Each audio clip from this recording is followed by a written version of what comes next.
You're all set. Thank you, Katie. So I'm calling the select board meeting to order on Wednesday, September 14th at 9:18 a.m. 4 members are present. It's a Zoom meeting. Ms. Braccio is not here yet. Okay, so we've got a one topic agenda. We're going to do public comment after we review the proposed letter to Mass Housing, and then we're going to go into executive session to discuss the proposed new police chief's contract. So very simple. Okay, so I've talked to Mark about, how to do this efficiently. As we all know, Sam and Vanessa have drafted the letter that we were sent on Monday. Great letter, Sam. To the point, very well written, and highlights what I think we need to. So I think it's a really good letter to start out with. So to try to be efficient, we're going to go around and get comments from everybody but Sam. I assume, Sam, you're happy with the letter as it stands? There are a few little wordsmithing nits that I would change if I had a chance at it, but not big. Well, you've got a chance, so then you can do that too, because I've got, I'm sure we've all, us, we're going to have some wordsmithing, and then we probably have some substantive stuff too. There she is. Hey, Lisa. Good morning. Sorry I'm late. I'm just in the middle of a migraine, so I apologize. Oh, I'm sorry too, and we haven't done anything, Lisa, but say hello, and we're ready to start the letter, so you haven't missed anything.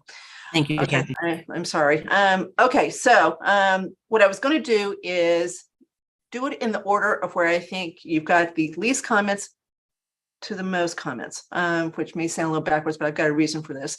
Then what we're going to do is Melanie is going to take those comments. She's going to do a track change document. This is on Word. She's going to do the track changes with all of our comments and send it back out to us after the meeting with the track changes and a clean version. So you can see what it looks like if all the track changes are accepted. So if you've got a problem with what someone wants to do, you need to say so at this meeting, because if you don't, it's going to go into the track changes letter. Okay. Anybody have a problem with that process? I'm just trying to make this as efficient as possible. It's hard to edit a letter with the group. Okay. So far, so good. Yep. Okay. All right. So my question Andrew, I'm going to start with you. Do you have a lot of comments? Do you have a few comments? I have very few comments. I thought that it was good. I had a question about at the top of, I think some of the points are more compelling than others, but it's important to include everything that's been, that reflects the feedback that we've received from other town boards and residents. At the top of page 3, where you say previous traffic studies for a prior project on the project site can be used to estimate the project's incremental traffic burden to be in excess of 1,500 trips per day. And it's in a bracket. What is the source for that? Andrew, Yeah. I put that in there because what I wound up doing was an estimate. I think that, as I vaguely recall from the prior traffic study, the appeal group the developer did a traffic study and had some very low number, like 500 trips a day or something like that from the previous project. The appealing group came up with a number of, I think it was like 3,000 plus. I didn't actually have access to those numbers. Sam, if you take a look at the court decision, the judge goes through all that. So he's got a pretty good summary of it. And the 3,000 includes the assisted living and the hotel. Exactly. Yep. What he agreed to use in that decision was 993, I believe. We can see the exact number. He said that's what he gleaned from looking at both reports, both the defendant and the plaintiff's report. So he ended up saying, I'm using 993 as far as what I think is the additional daily trips from just the Park Central V1 project. Mm-hmm. And that one had how many housing units for this? That one had 180 40B and 139 condo. Yeah. So that's more than 200, right? More than Yep. 200. Yeah. Yep. Definitely. So what I was trying to do was to sort of estimate based on those numbers what a reasonable ballpark number was, and so I defer to others in terms of how you want to use the math on that, but it seems to me at least 1,000 And whatever we put, we need to have some rationale to justify. But Well, Andrew, again, you're the attorney here. The judge has said, high nines, right? So if we said in excess of 1,000, it would be certainly consistent with what he thought the right answer was based on looking at both studies. Yeah, I just think it's got to be something that's, credible and that has a basis. So that sounds fine. And then you could also put in potentially significantly higher according to other competing studies or something like that. It would certainly be significantly higher with anything else that's planned on there, which of course is being pointed out here, I think very well. Just don't know. Going from 900 something to 3,000 something is quite different. Yeah. Another thing that one of the reasons why I really don't have that much substantive comment is because I also attended the site visit, and Mr. Busby, who also was the recipient of the letter back in 2000 and what was it, 13 or 14 about this. Every single one of these is going to be familiar to him, and also a lot of these comments were addressed at that site visit. Concerning the last bit, excuse me, Andrew. Okay. So should we put 1,000 in there as the current number for the? Can I okay, make a suggestion on this piece? I think we should go with what the last decision had, so we have a number to back it up, but then also say we're unclear on what the rest of the parcel will have, and so we're expecting it to be a much larger number than the 900 that's estimated from the actual plans that we see. So I agree with Chelsea. Why don't we footnote it? Put, approximately 1,000, right? And then footnote it and just absolutely put the number that the judge concluded was the right number. And also point out that, the other 87 acres, based on the first version, was going to add another 3,000 to it. So just put the numbers actually that were in that decision, because I don't know if Mr. Busby is going to go back and read this decision. It's already read it, but those numbers come straight out of that decision. Yeah. Yeah, I guess I normally would prefer not to use footnotes because somebody's got to go down and read the Yeah. bottom page versus a parenthetical. Okay, so I'm okay, Yeah, fine. that- Either that way. point. But I think it's a good point to make.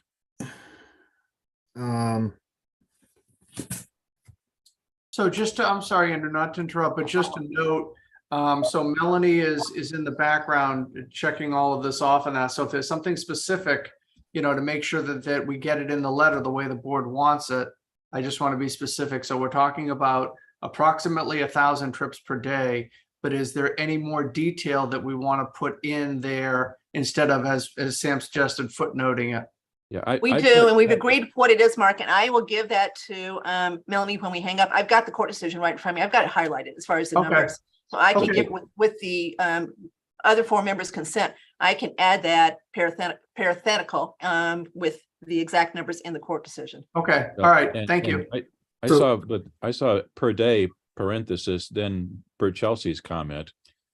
This does not include potential traffic from Yep. the other 83 acres in the site, which could be considerable or something like that.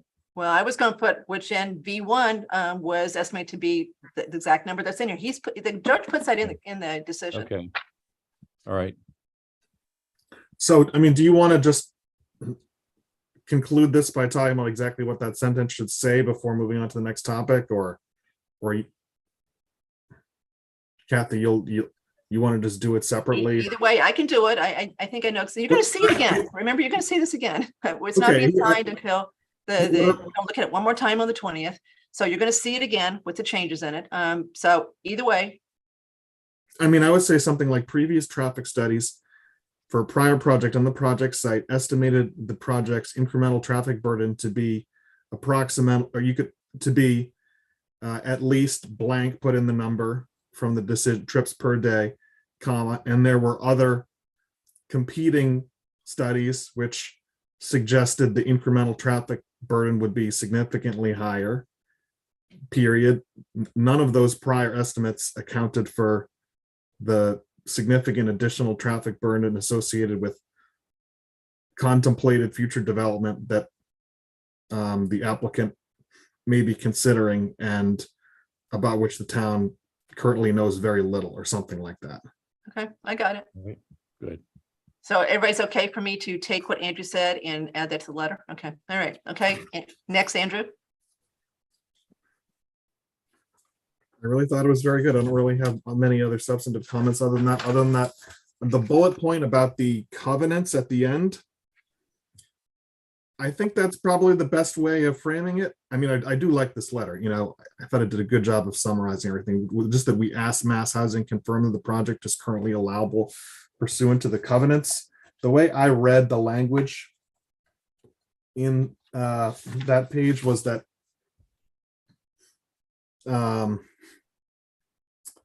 the developer, if the developer abandoned the prior project, the developer may terminate the agreement upon written notice to the abutters. And then after that termination had happened, then these other covenants would kick in, but I don't know whether there was ever such a notice of termination sent. So I I don't think think that so. There's not. that's the best that you could say, I think, is It- the way it- that's framed there. Yep. I waffle some on that one with a more positive statement versus we asked Mass Housing to investigate this versus something like it's our understanding of this that the 2-year moratorium currently the project is not buildable pursuant to those covenants, and we asked Mass Housing to confirm this or something like that. Do we want to Yeah. say we have a Kathy, belief there? Go ahead, can Lisa. I jump in here? Sorry. So I had spoken to one of the, and I'm sure others may have as well, one of the people that had signed on the covenant. And currently the covenant isn't terminated. And I think we need to be careful in saying that there's a 2-year moratorium. That's only if the covenant is terminated. I think there's 3 key points that if the covenant is not terminated, which appears to be the case at this point, it can only be up to 180 units. There's no access off Blackthorn. And the concept plan showed the townhouse, not the 120 units, but the big buildings being set further back closer to 495. So those were some of the 3 takeaways. So I think we need to be careful on how we word this, that there's a 2-year moratorium, because I don't necessarily believe there is. I think we should either be a little vaguer on this. I agree, Lisa. And I added vagueness to that, so I agree with you. Yeah, the Wow. covenants So, indicate there are conditions relative to the development site. Yeah. And we asked Mass Housing confirmed that currently allowable pursuant to these conditions or these covenants. So Yeah, that's fine, after- Sam. After Mr. Tallerman sent us the email with his points in it, I called him and I said, I don't quite read this the way your points do. And he reread it with me. He said, I Mhm. see your point. So there is some cloudiness in this for sure, and negligence. We do think that the termination hasn't taken place, but we wouldn't know for sure, but we've been told that by the abutter's attorney. So how about this, Lisa? So this is what I did to it to try to make it a little bit not so. I said these covenants seem to indicate that there is a 2-year moratorium. So I added the word seem to on additional development of the site from the date the prior project was officially terminated. So I'm trying. I think what we want to do is we want to make sure Mr. Busby really focuses on this. We want him to understand that he needs to go further with this and, probably talk to the, Dan Hill or talk to the one of the 6.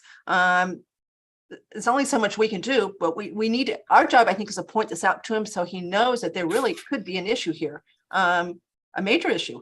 And I think we've done that. And maybe what we do is once Mark sends a letter on the 22nd is he calls Mr. Busby and say, even though this was at the last of the letter, it's really important that you focus on this. Don't gloss over by the time you get to the last paragraph, because we want them to now take this further and, figure this out as far as what that covenant truly means.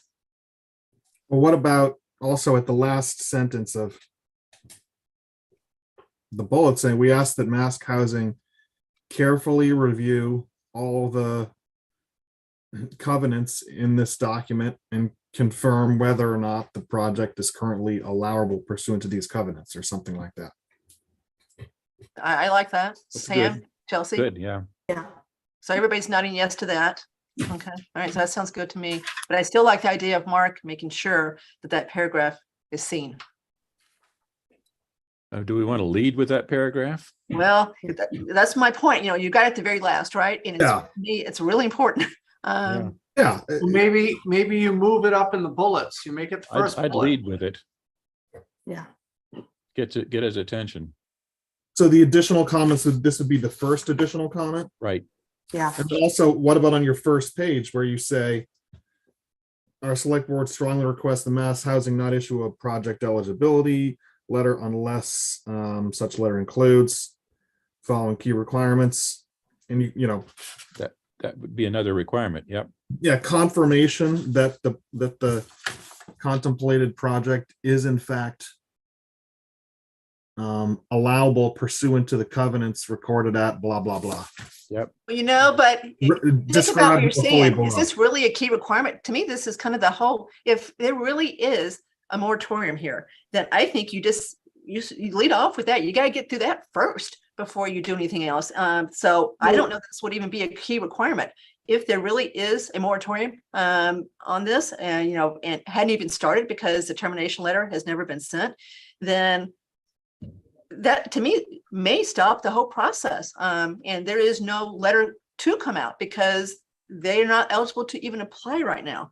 Maybe- So I think you kind of got to get through that hurdle first before you then say, okay, now if you are going to issue your letter, we want you to make sure that you include these key requirements. I think that's even separate from a key requirement. How about putting that at the end of the first paragraph of the letter?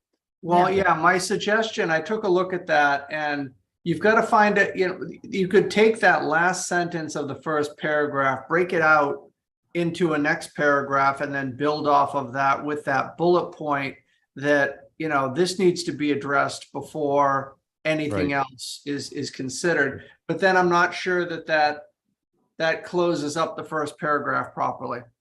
Well, I think you could do that by saying a number of issues need to be addressed, notwithstanding or something like that. There's one remaining issue from the previous project that needs to be addressed before any of the other issues, and then lead the second paragraph. Additionally, our current assessment, blah, blah, blah. So, But if you wanted to stand out, I would make it its own paragraph. So you can have the intro, because you've got the introduction okay. paragraph, and then you jump in. And so, Yeah. I would try to find a way to make that into a new second paragraph. yeah. And I would Sounds good. bold that paragraph. I don't know about bolding it, Okay. but certainly get it in there. If it's the second paragraph, he won't miss it. Okay. Everybody agree that we're going to move it up? Chelsea's nodding yes. Lisa, I assume you're a yes on this one. Yep. Okay. All right. Andrew, anything else? No, Okay. All right. Okay. So I'm going to do you last, Sam, because I assume that you've just got small things. Yeah. Give us your letter again. Chelsea? So my first one is under the key requirements, bullet 3. You're just missing the beginning of the parentheses. Yep. So I'd like to expand on the unsuitability of project site for residential units, because it's unclear to me. So as you know, this is kind of my Board of Health hat a little bit.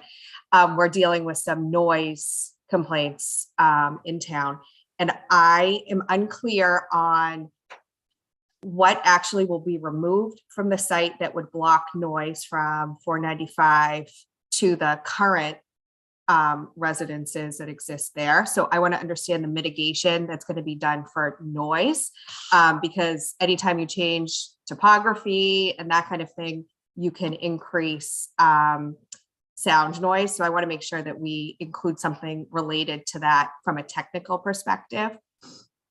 So in that. good, excellent point, Chelsea. And on top of that, remember, this is zoned industrial.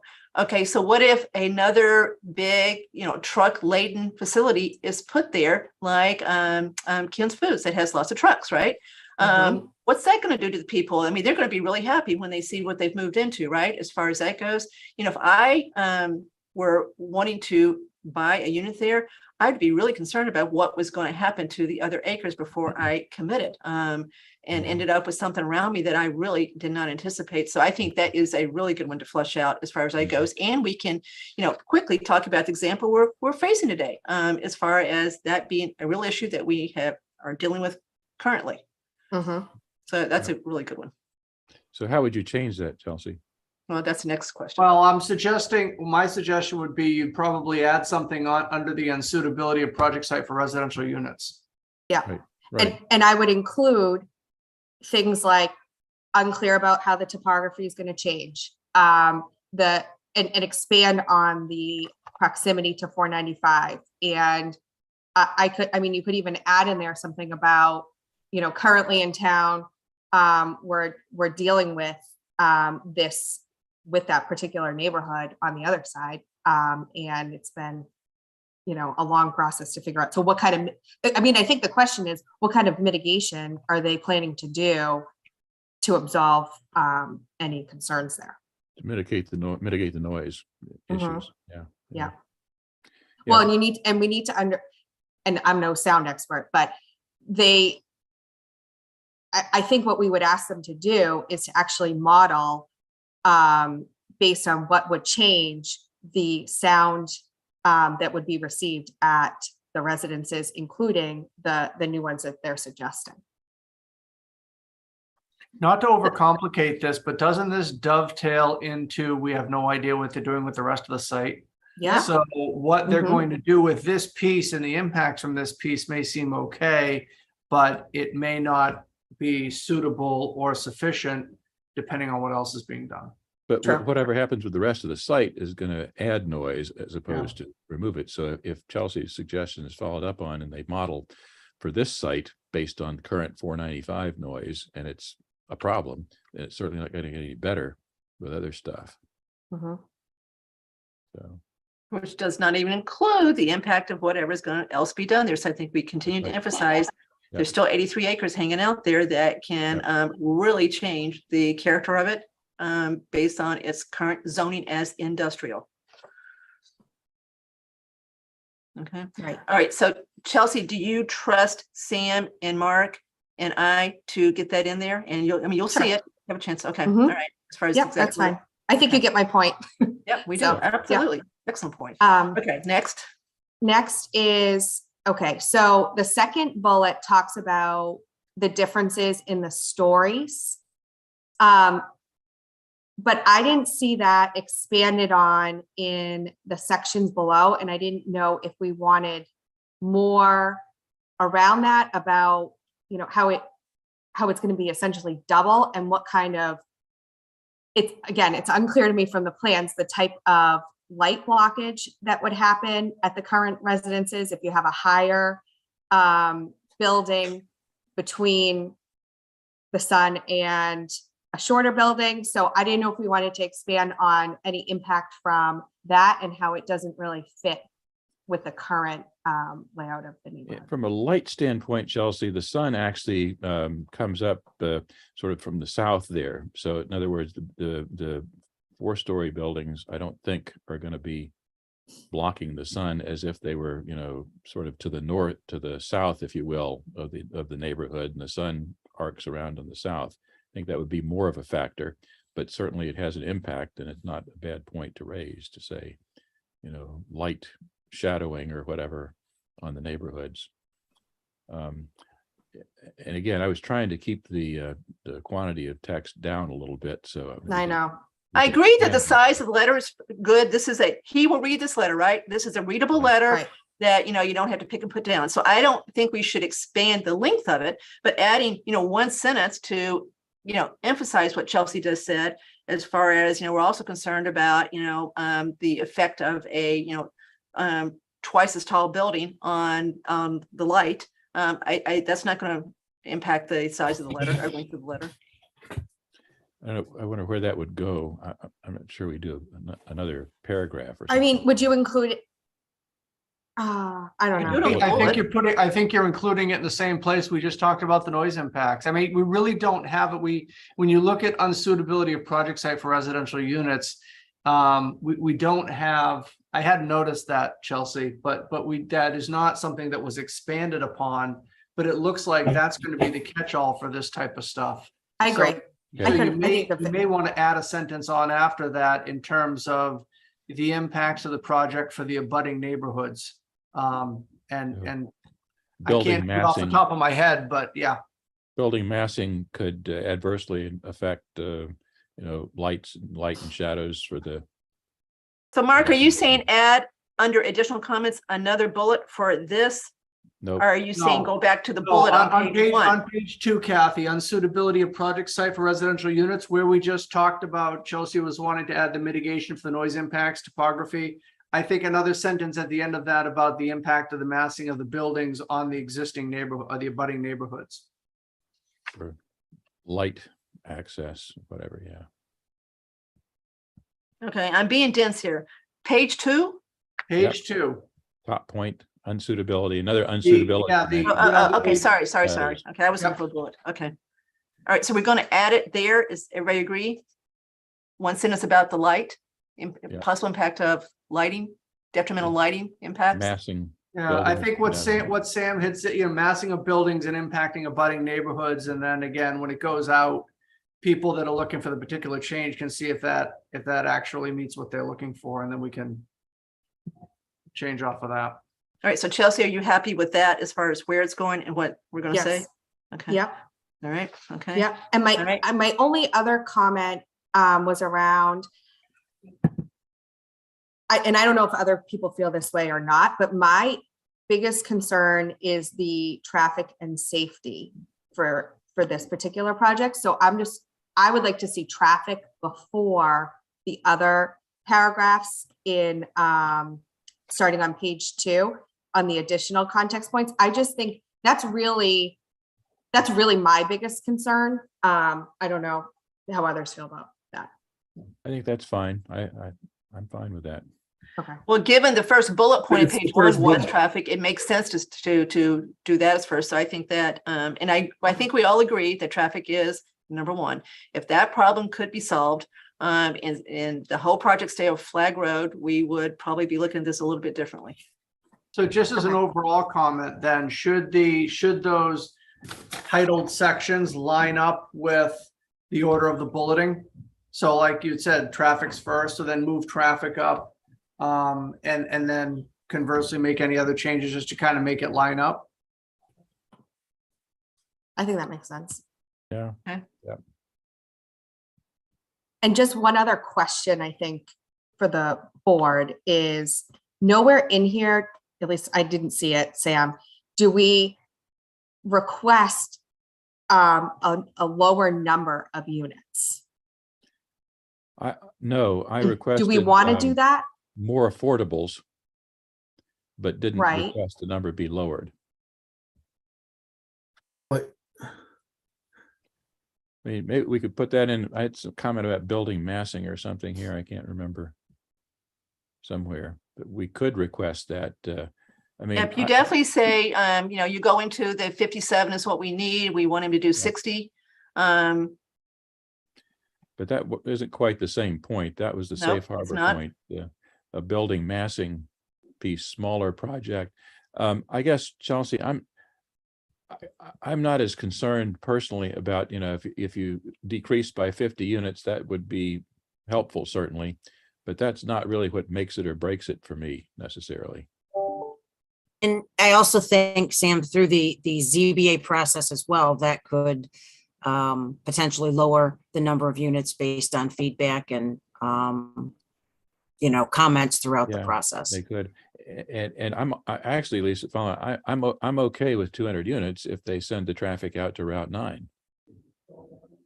if And they move the remember too, buildings. 200 is not an arbitrary number. 200 is what state law says we're entitled to do because of our population. It used to be 180, that's why it was 180 before, and now it's 200. So 200 is there for a reason. He did, he asked for the max he could do without having to, get approval by the town to go over that. So this is his safe harbor as far as that goes. So I think I'm with Sam on this one as far as not saying that in this letter. Certainly, we know the ZBA could, as part of their, if it goes that far, as part of their discussion, could try and negotiate a lower number, no doubt about it. But I'm not sure that it's appropriate to put that in this letter. That's why I I, asked. I care more about traffic than I do number of units, I guess. Okay. Andrew? yeah, I don't think that referencing a lower number is productive. Okay, Chelsea, Yep, I'm good. Thank you. that's it for you? Okay, all right, Ms. Braccio. Thank you.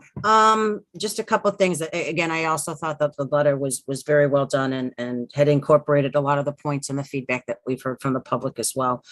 One question I had was where we talk about, under additional comments, the 57 additional housing units. If we could just check with, I've heard kind of grumblings that we may actually be at a safe harbor based on land mass and different percentages. And I know planning's looking into that. If we could just, before the letter goes, have a conversation and see if there's any clarity on that. Because the 57 agree. units may not. So so Okay. Lisa, I talked to Dorian yesterday. Okay. Al Hamilton has asked to meet with us, and because he works with Habitat, right? So that's why I wanted to talk to her. And she got into what you just said, but I had Oh, no idea okay. what she was talking about. I said, so she was going to send something as far, I don't think she's got it I don't think she understands it clearly herself. She said that, that's her Yeah. words, not me making it up. So that's news to us, right? I mean, that's really important too. If this other way you determine your numerator is, there's a different alternative that we've not done, and that if we did that, we'd be over it. We certainly should know that. So apparently Karina is on top of this. Yep. So I agree that, so that was one of my things I was going to do today, is call Karina and say, would you please explain what Dorian was talking about yesterday? Yeah, yeah. So Yeah, and I agree think with you. it's a planning board. I think planning board is the one, and Karina are the one that found that, Kathy. So they would probably have a little bit more information on it. So, And no matter okay. what, let's say for a minute that we're wrong, that whatever it is, Yeah. it doesn't do anything. I think you should put approximate in front of the 57, because remember, they still don't have this number certified with the 2020 Right. Census. So it's still estimated right now as far as that goes. So I just put estimate in front of it, just to hedge your And- bet a little bit here. And I think it's worth asking Karina to check with DHCD on that. There is some sort of a land mass constraint there. I did a couple of 40Bs when I was on the zoning board.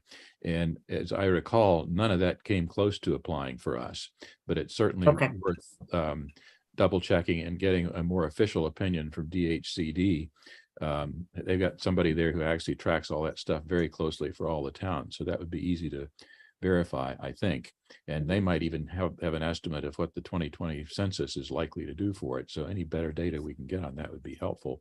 But then Kathy, adding approximately gives us some wiggle room. So that would Well, be that's good. what I'm trying to get there. I'm trying to be, Yeah. very factual. So no one can say that, we embellished it, whatever. It's when it's approximate, it's approximate. So Mark, would you or Vanessa talk to Karina after this and ask her to send the select board a email that explains this alternative way to determine the numerator? Sure. Okay, or this percentage? And to follow up with DHCD to confirm what the current best estimate is for this. And to talk English, please explain it so we can understand it. Yes. Yeah. Versus engineering. Well, you get into your own world and you use terms that other people don't quite understand. So, because this is also really important. Okay. All right. So Lisa, that's your first comment. What's your next one? under bullet 1 regarding the ingress and egress, I wavered on this one a little bit as far as if the language is fairly strong there, yes, but if there's a way to make it stronger. And also, should we incorporate into there something about only emergency access off of potentially Blackthorn and Terra as feeder roads to this. Because I certainly would not be in favor of sending traffic, flags bad enough, but sending it through neighborhoods. So I don't know if the board wanted to consider either making this language a little stronger if we can, and B, adding Blackthorn and Terra as emergency only access. That's why, Lisa, why I put either directly or indirectly there after flag. So in other words, if you go on Blackthorn or Terra, you got to get the flag eventually. No, but I think just spelling it out for mass housing, as a resident maybe reading this as well. I want to make sure that there's clarity for mass housing and the citizens as well. But again, it's up to the board. How would If you the do board that? thinks it's covered. So Directly or indirectly via Blackthorn and Terra or something like Yeah. that. very simple, Sam, but I think it's important to have that there. So I've got two thoughts on this one. Yep. We know that with Park Central V1, that the developer agreed to do what Lisa just said. He agreed for only have emergency ingress and egress for Blackthorn, right? The Yep. only ingress was going to be the new John Boland Road onto Flag. He agreed with that and agreed to a right-hand turn onto Flag from 7 to 9 a.m. So we already did that. So one might think that that is doable again under V2. We don't know. I mean, they started off with, the worst case, right? And then probably left room to negotiate, I would think. So I like the idea of making it clear that we certainly don't want that to happen, but I don't want to imply that we think Flag Road is okay by doing that. We still want it Yep. all Flag Road complete. So that's why, to me, there's a pro and a con for doing that. And this one's hard to get in here. And maybe this is a conversation with Mr. Busby directly. When Mass DOT started looking at this in 2012, where they came through and said, you saw the document that was attached to the license for Park Central Drive, where they said they were going to build the road themselves. It was going to be a state-funded project. You were going to have no egress from Park Central Drive at all. None of the building there, none of the Red Roof Inn. They were going to do a whole new road. They were going to spend $1.2 million on it. It was only going to turn right, period.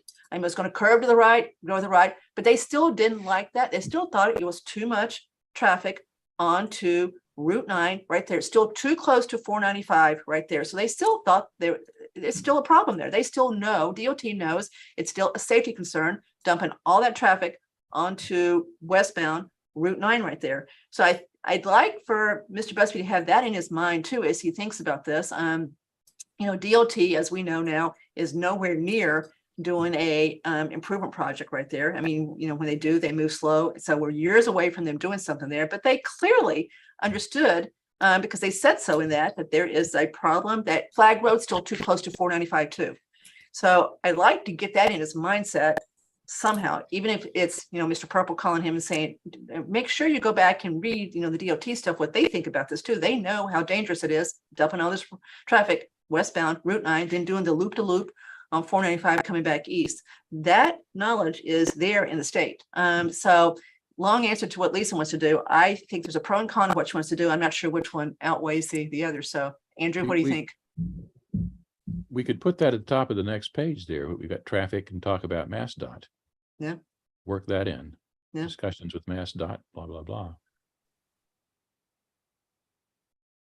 I'm sorry. According to Mr. Semino, and I think Mr. Purple, who went to this meeting DOT, they were talking about a flyover of Route 9, go overs and hit Crystal Pond and then come back east. So they had, grand plans as far as trying to solve this.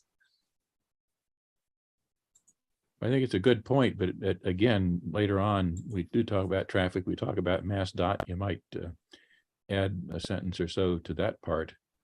To reinforce And the Kathy, point. if I could just add to, my concern is everything is up to interpretation these days. And I worry that if we aren't specific, somebody could interpret, well, you only said flag, whether directly or indirectly, and I interpret it as this. That's my concern. That is Blackthorn's somewhere- okay. Okay, even though Blackthorn hits Flag. Okay, is everybody Yeah. okay with adding, we really don't want access through Blackthorn other than emergency as in V1, or do you want to go that far?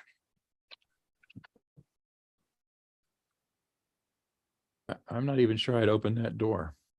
Okay, so we just want no access. Okay. Period. I No think that's the ingress, strongest egress position. onto Blackthorn Road. Okay, as currently planned. Yeah, I think that's the strongest position, and then we can back off maybe if it turns out that's useful down the road. But Yep. Okay. Yeah, and Okay, also Lisa? at the site visit that Mass Housing attended, I mean, the applicant pretty clearly suggested that they're open to doing exactly that. So again, my inclination is kind of, I like the draft as it was. It was pretty kind of simple, straightforward. The more detail we get into and some of these things that are really more ZBA issues, I think it starts to weaken it a little bit. So that's why I think that we should just keep it the way it is. I mean, not getting into the detail about Blackthorn. And I mean, it's really more going to be a ZBA issue, and it looked pretty encouraging what the applicant said at the site visit about it. Okay, Chelsea, would you? I don't have prefer a to super get strong into- opinion about it, though. I mean, I think adding in parentheses and calling out Blackthorn doesn't weaken the letter. So I would be fine with adding Blackthorn in there and being explicit. That's fine with me. Okay, okay, all right, so that's what we'll do. All right, Lisa, next.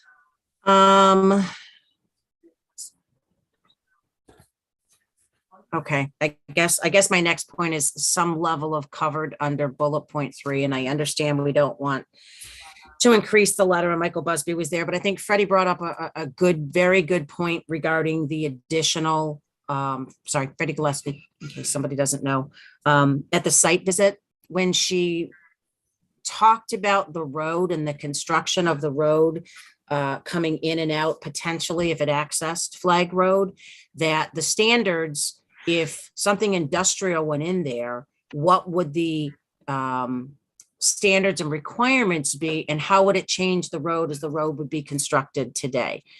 So, I mean, I don't know necessarily that's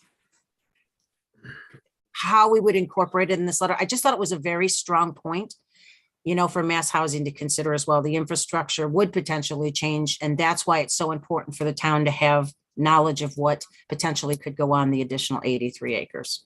So you're So talking about the how- bullet point, Lisa, on the first page? Yes, Okay. where it says, I just don't know if that encompasses it. And I'm just, again, for a discussion of the board to see what the board thinks about it, because it talks about with sufficient detail to allow the town to conduct appropriate impact review. Maybe impact review covers that, but I thought it was a real important comment that was made at the site visit. So, and if the You board could add thinks a that real that's simple covered, sentence, Lisa, you could add a sentence here and just say,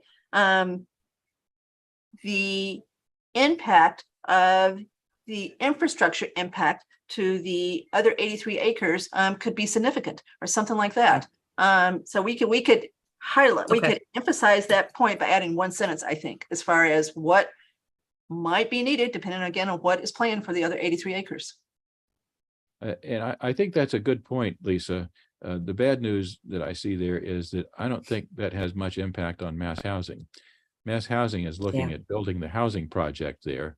And if they can get the housing project in a way that would leave the rest of the site, adversely impacted somehow, or require the developer to go back and totally rebuild the road or whatever, that's the developer's issue, I think. So It is, but Sam, this might give a, hint to the developer what we're looking, where Yeah. he might want to go with this when he sees how concerned we are about the rest of the acres. So maybe this is a message to Yep. him, this might, him and they, it's, there's three people involved in this, to they, as far as what we're trying to find out here.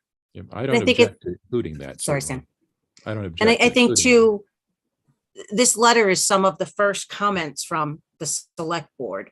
And I think, for me, it was just important to have something along those lines on record that it's, these aren't just the things we're concerned about, but on a bigger scale as well. that. I'm fine so- with what Kathy suggested there, if that does it for you, Lisa. Yeah, that's fine. Good. And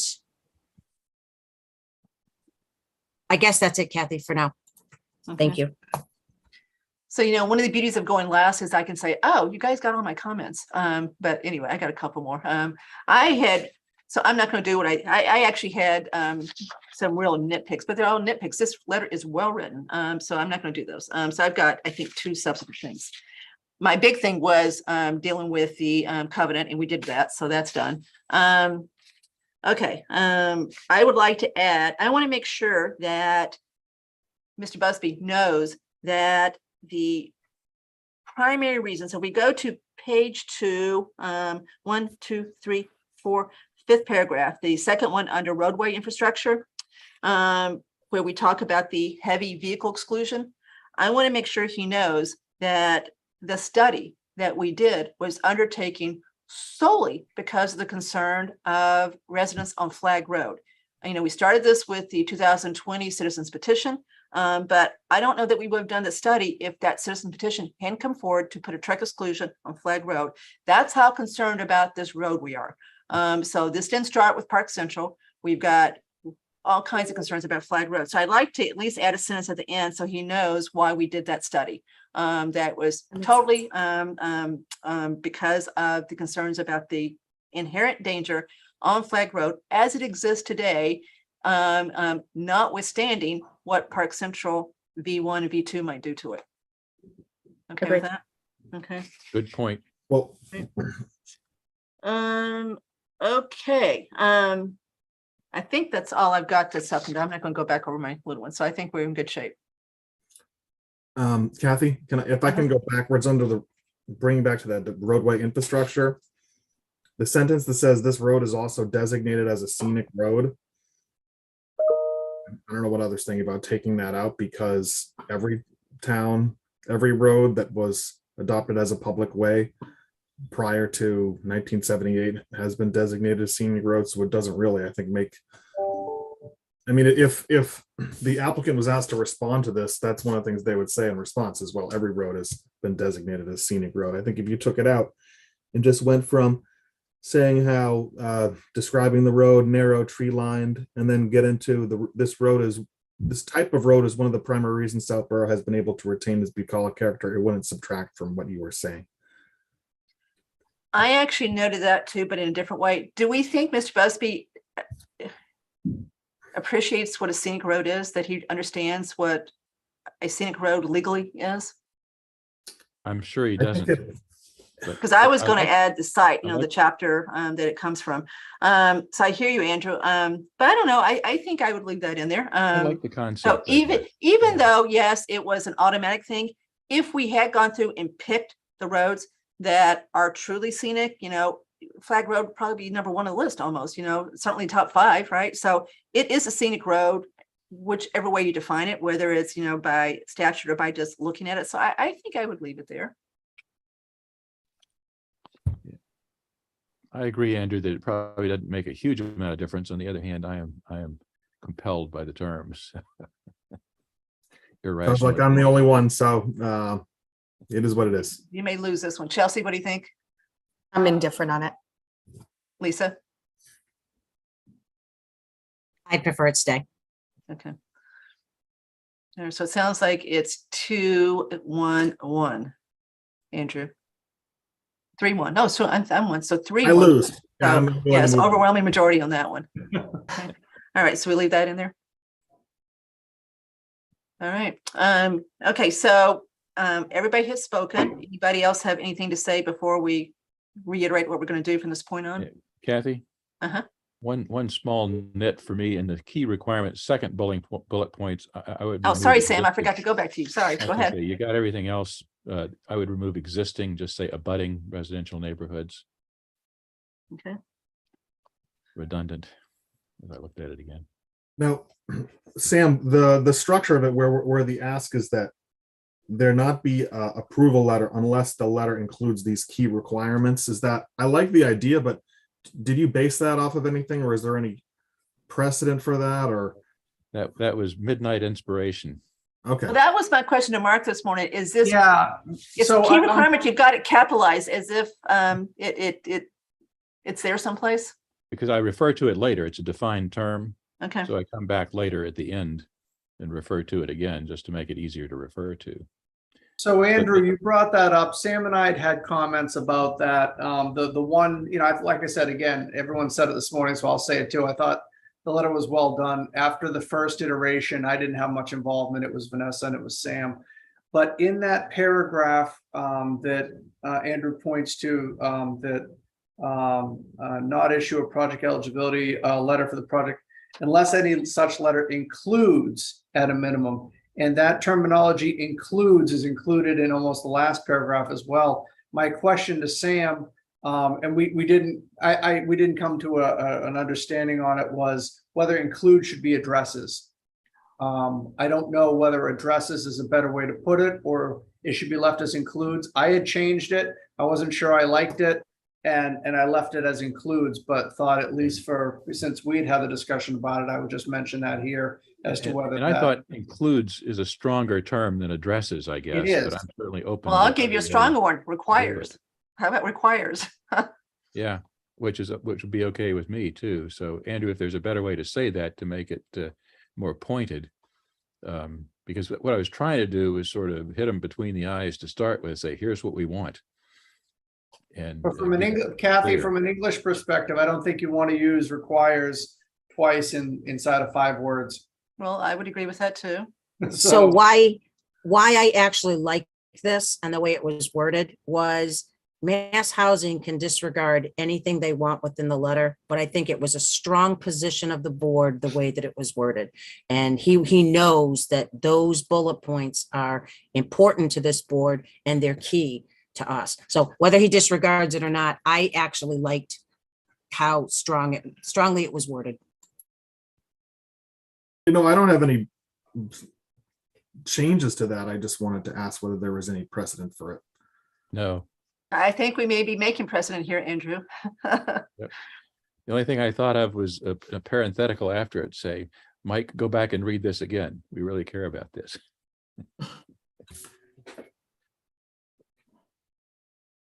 So is it appropriate protocol that once the letter is sent and we give Mr. Busby time to digest it, because he's going to get a big package, right? So it's our letter, then everything else is going with it. Once we think he's had a reasonable chance to digest it, to pick up the phone and call him and just make sure that we think that we've emphasized the appropriate, really big things correctly. Why not? Yeah. They talk to a lot of people. And And he's certainly familiar with this project. Okay. All right. So I think that would probably be a good thing to do. Okay. So Sam, any more? Oh. Okay, that's it. Okay. So from this point on, Sam, Mark, Melanie, Vanessa, and I, we will take all the comments that are made today. We've got the Zoom to go back and look at. You'll fairly quickly get a email with the track changes on it and then a clean version so you can read it as to what we think it's going to look like, right? Okay. At that point, it should be in pretty good shape, right? So then on the 20th, we'll have, one more chance, unless someone says, hey, I really think this is messed up, we got to meet again. So if you don't think that, we've got it on the agenda for the 20th to wrap it up so we can do any final tweaks on the 20th. But by then, we would hope that the tweaks are really small, you misspelled a word or something. Everybody agree with that being the appropriate process to wrap this up? Because we got to the 22nd, so that gives Mark the 21st. Of course, he's trying to get the warrant off to the publisher too, or to the printer. So it gives them the 21st to truly, get it ready and send it off electronically to Mr. Busby. So everybody, no one's saying they disagree. Chelsea's your hand up? No, sorry. It looks like it is. It is on my It end. does? So, yeah. Am I frozen? No, Oh, you're good. but So I'm Kathy, just in what you just said, did you address whether this should be on the consent agenda or on another part of the? it won't be on the consent agenda. Okay. We'll have it. It'll be a separate topic, Mhm. right? That we'll have. So we've got, by then you should have a clean copy you've read, and you've either got hopefully really small changes or you're happy with it. And then it'll that'll be in the give, packet. go ahead, Sam. It'll be in the packet for people to look at. Yes. Mhm. Mhm. And we gave, the public Southborough to the 12th to comment. That has passed, right? So we should have all the comments from people who wanted to comment. We got some, very good letters. Very thoughtful, yeah. Yep, yep. We should hire a couple of those people. Really, They did a great job. really. I agree. So it'll probably be a fairly big package when it goes in. Okay, everybody happy with where this is ending up? Okay. All right. Do we have anyone in the public? So No crowd. 0 and 0, right? So I guess no public comment. So just to be clear, no public comment. Okay, so let me make sure I do the next thing right.